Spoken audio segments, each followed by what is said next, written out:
Tangatanga legislators led by Alice Wahome, Irung'u Kang'ata, Rigathi Gachagua and Ndindi Nyoro have raised a concern over the intensified engagement of Cabinet Secretaries in politics. Speaking on Wednesday during a meeting with Murang'a church leaders at Deputy President William Ruto's residence in Karen, the MPs said that the Cabinet Secretaries are using their offices to openly campaign for ODM leader Raila Odinga, and yet they're supposed to be apolitical. Our reporter Kennedy Kimani begins our broadcast with this report. Members of Parliament allied to the Deputy President William Ruto have accused Cabinet Secretaries Fred Matiang'i, Eugene Wamalwa and Joe Musheru of being ODM agents by claiming that the three CSs are using their offices to drum up support for ODM leader Raila Odinga instead of being neutral as the Constitution of Kenya requires them to. This comes days after CS Matiang'i endorsed Raila Odinga's presidential bid during a fundraiser in Nyamira County. We want them to decide, Matiang'i, Musheru, Wamalwa, and the other cabinet secretaries. You must decide whether you are going to serve the Kenyan people and prepare our next general elections together with IEBC in a non-partisan manner, or you are going to be agents and mobilizers of ODM and the opposition. The electoral process in Kenya is sacrosanct. It should be above board.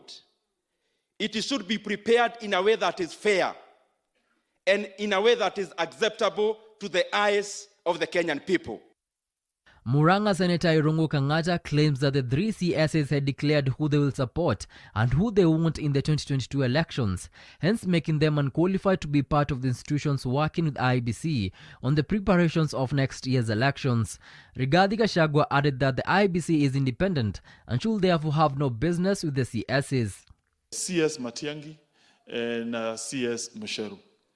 Those two public servants have made a public declaration about the candidate they are going to support in 2022. And therefore, they do not have the competence to superintend elections this year because they are partisan.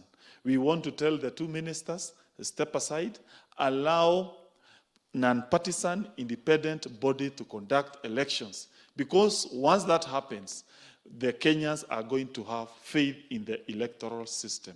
Nataka kumuuliza Wafula Chebukati. IEBC is independent. You have no business calling Fred Matiang'i and Musheru to a meeting when it is in public domain that they have already taken sides. They are not independent to plan elections with them.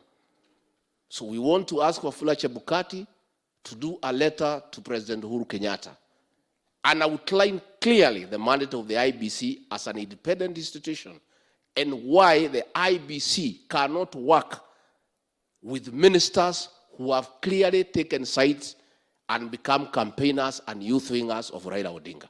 A Kandara Member of Parliament Alice Wahome said that Uhuru Kenyatta's legacy will be assured only if there is a peaceful transition.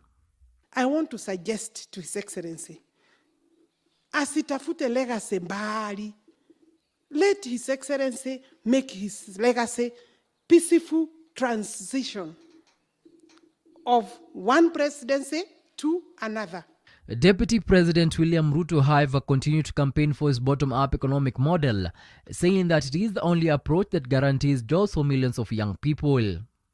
We must fix matters to do with unemployment because inafanya watoto wetu wajiingize katika biashara ambayo si mzuri.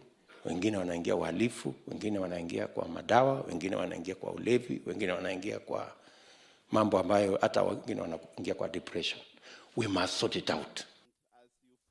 Kennedy Kimani, Hope TV Newswatch, Nairobi.